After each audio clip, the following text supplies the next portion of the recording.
Hey guys, I'm Jared, and today we're talking about what's new in board gaming as of September 24th, 2021. I'll be covering the latest news, announcements, most played games, hot new Kickstarters and crowdfunded games, and more related to board gaming for the past 2 weeks. At the end, I'll also be sharing what's going on behind the scenes with my YouTube channel, Meeple Mentor. So stick around, we've got a lot to cover.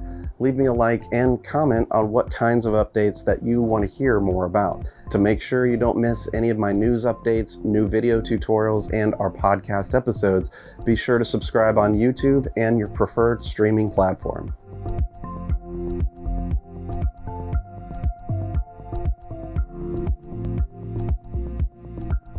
This week, each game I'll mention is found on Kickstarter. There's quite a bit. Up first is the game Unsurmountable, since the campaign ends tomorrow. It's a solo game for $10 about climbing a mountain through some card play puzzle solving. Create a pyramid that ends with a connected path from the top to the bottom.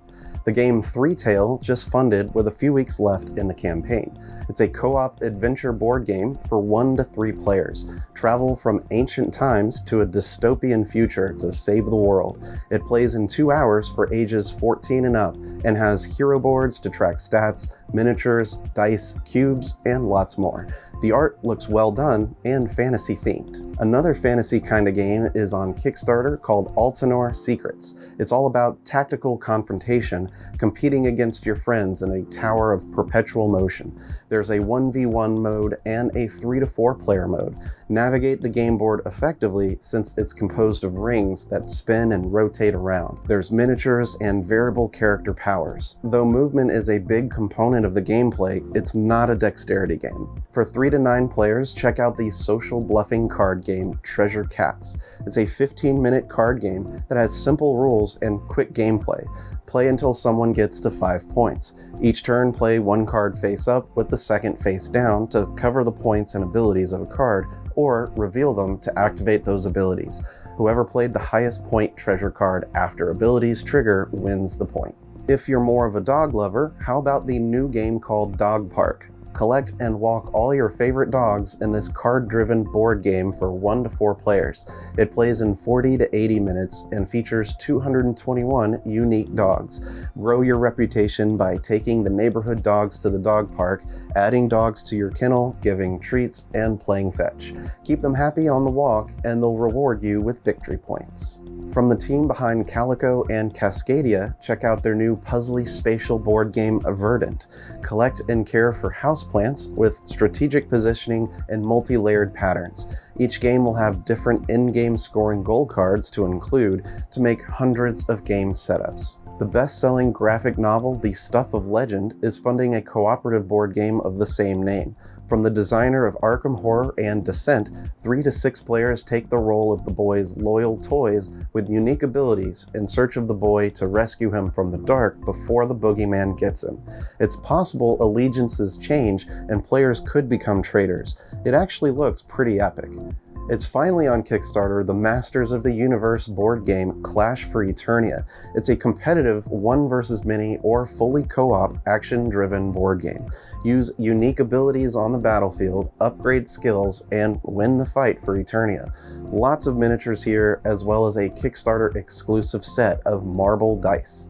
For me, I might be most excited for the Kickstarter going right now called Artisans of Splendent Vale by Renegade Games. It's a beautifully illustrated co-op adventure game set in a magical land of beauty, adventure, and magic. Explore Splendent Vale and hone your craft while completing challenges. These tactical action scenes play out on special grid maps found on the illustrated spiral-bound book. There's tons of screen-printed wooden meeples of different kinds and species. It's designed by Nikki Valens, who also created games like Mansions of Madness 2nd Edition. Funding fast is Quests and Cannons, The Risen Islands for 1 to 6 players. It's high fantasy on the high seas, thematic and strategic adventure game. Become heroic champions exploring the Risen Islands. Gather resources and complete quests, follow map clues, upgrade your ship, and battle rivals. It's for ages 14 and up and plays in 20 minutes per player. It features some very unique and functional player boards that need to be seen. Amball Tournament is a new strategy card game with simultaneous gameplay, having players going through each round's phases at the same time, including battle. No creatures, just cards and the players. If you like intensely strategic card games, definitely take a look at this. From the creators of Awkward Guests, check out their deduction card game Scandal O. Unravel the next big celebrity scandal as investigative journalists search the streets for info and use logic to discover the story. Japanime Games has a cool, fast, fun party game about eating sushi called Sushi Boat. It includes a fascinating wooden sushi boat board that actually slides sushi discs through it and out like a sushi bar. The game has funded, so I'm really hoping this gets a retail release given the unique nature of it. Check it out on Kickstarter now. If you love fluffy round animals, check out the new card game Cranky Chinchillas. It's a cute and mischievous game of secret alliances, betrayal, and destruction. It plays in about 45 minutes and is for 4 to 6 players. There's a new trick-taking game on Kickstarter called Bridge City Poker, where players try to get rid of their cards first. Additionally, the shrinking draw pile can end the round before a player does. It's for 2 to 4 players and plays in about 30 minutes. Lastly, just launched this week is Eastern Empires, a 3 to 9 player civilization board game. Expand your populations, trade, and develop cultural advancements. There's conflict, but also lots of diplomacy, trading tactics, and strategic alliances. The game can also be combined with Western empires to form mega empires, an 18-player experience. Not a whole lot of good news to report today, unfortunately.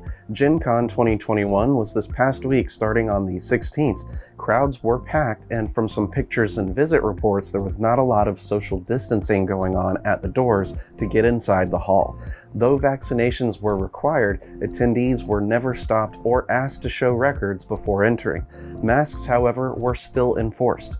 Plenty of new games were announced regardless. If you were able to attend Gen Con, I'd love to hear in the comments what your favorite finds were.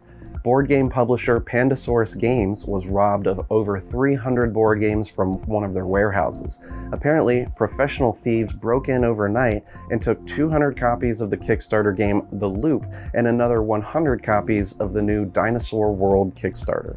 The police have identified the thieves since they started listing them for sale on sites like eBay. The Kickstarter game funding right now, called Tournament Fishing: The Deck Building Game, has come across a lot of controversy this past week.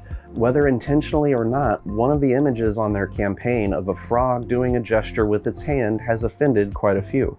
The gesture has been known to be associated with white nationalists, fascists, and other hate groups, while the frog itself is reminiscent of the Pepe the Frog meme, also shared by hate groups. It may all be a coincidence, as the company issued a statement of apology that they didn't intend to offend anyone and don't tolerate or support racism. Due to the controversy, BGG has permanently locked out the company's CEO plus the game's designer from using the site. There's probably more to it, so stay tuned and get informed. Asmodee USA and Luna Imports have announced a series of price increases for a number of games, including from Atomic Mass and Fantasy Flight Games. Transportation cost increases are cited as one of the reasons, as well as rising material costs and manufacturing costs. Games will see an increase of either $2, $10, or between 10 and 20%. Shipping problems are expected to continue to affect game publishers until at least early 2022. The designer of the Game of Life, Ruben Klamer, has passed away at age 99 on the 14th.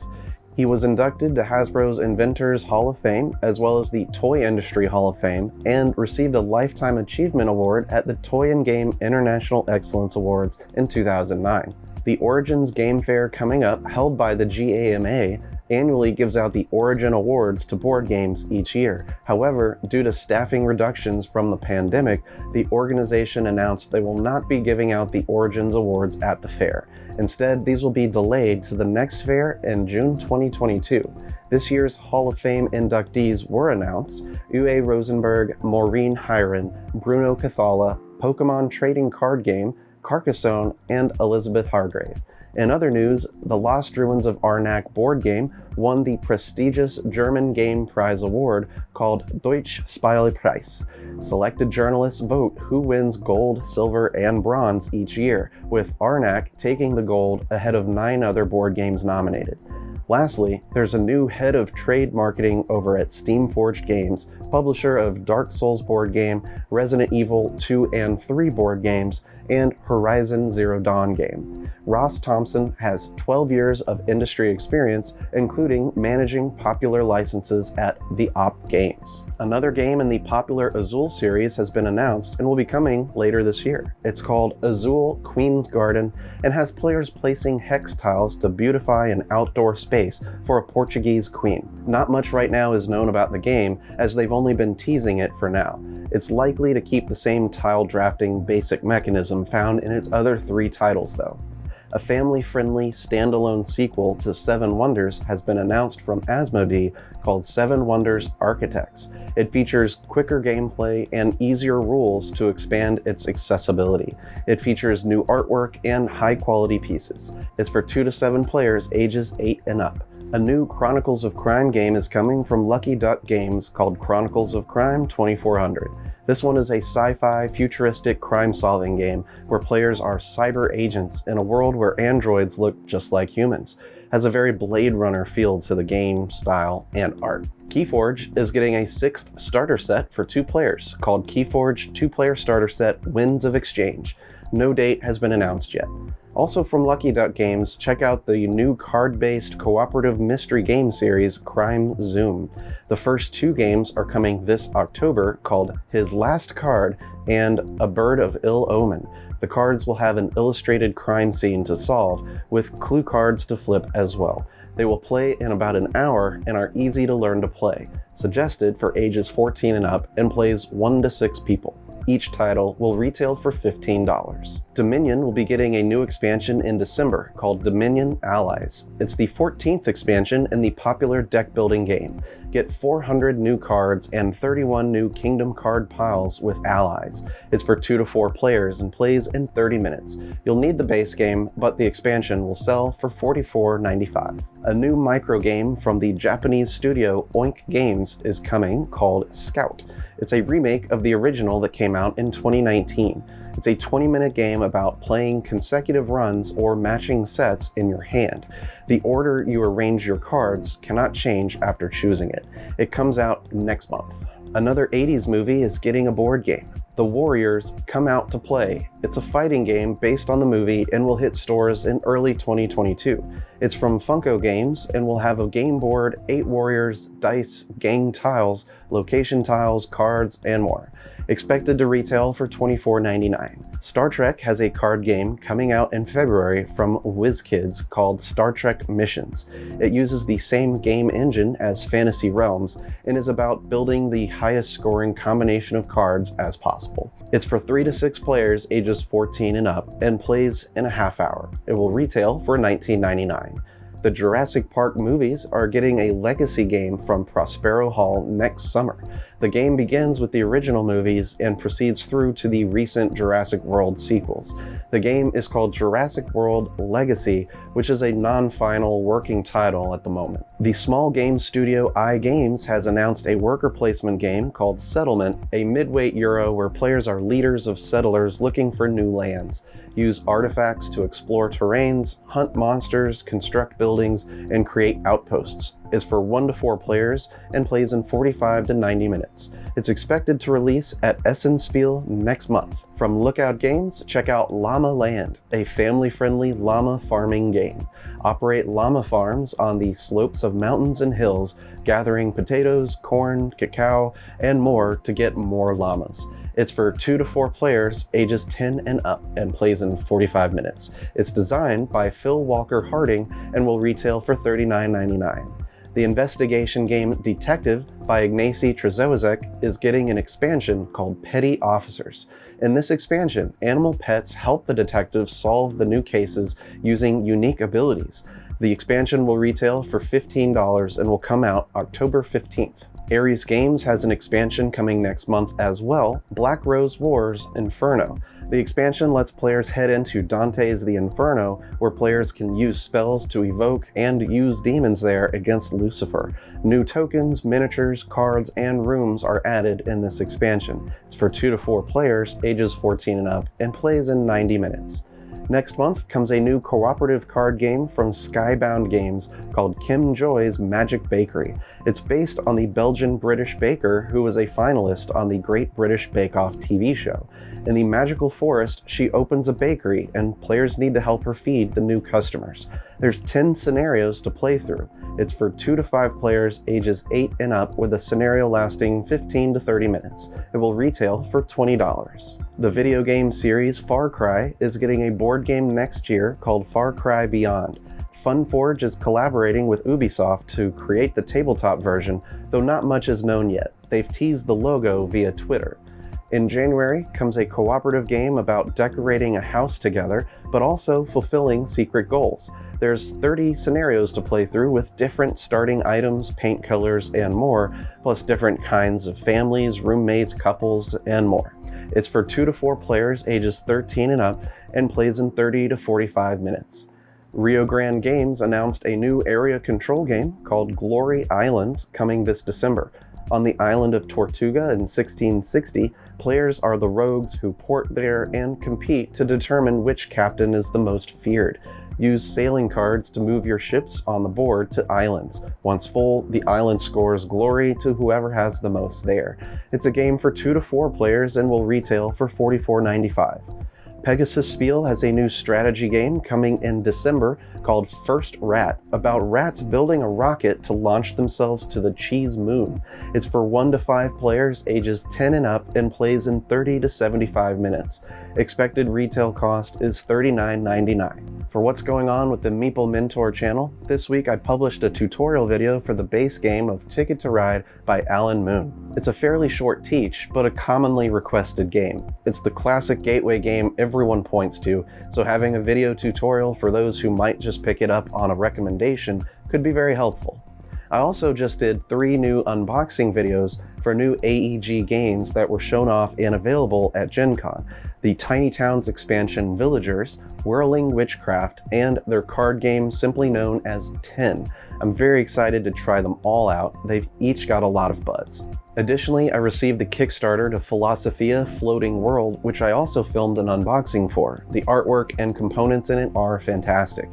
This past week, I attended a game conference in my area called That Board Game Thing, and I was able to try out Floating World for the first time, which I really liked. It's a deck building game where you move your mini around Japan to search for hidden locations, build shrines and a pagoda, and collect wisdom cards. Other than the unique Japanese art on each card, the game has a cool mechanism for the start of each round. After you draw 6 cards, you pass them to the player next to you, and they choose 1 to discard. From the remaining 5, they separate it into 2 stacks and give it back. Players choose which hand to use that round from that. There's a lot of player interaction, including simultaneous gameplay.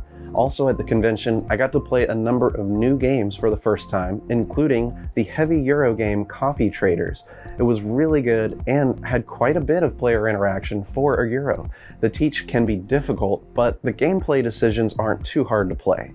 When I get my copy, I'll show it off in an unboxing video. Jay had another takeaway video filmed and released. This time, he talked about the cool new bluffing card game Spicy and why it's the perfect game for any game group. Speaking of Jay, he and I interviewed the great Paul Solomon of Genius Games about his games Genotype and Honeybuzz. Listen in to that on our podcast, Mentor Minutes. In next week's episode, we discuss our top 10 board game picks that have multiple game boards. We're talking main game boards, not player boards, though it could also have player boards. Be thinking about it and be sure to check back Tuesday and leave your comments and picks on the video. I'd love to hear what you think. Thanks for tuning in to today's news update. I appreciate your support. And remember, teach when you can, but always be learning. See you next time.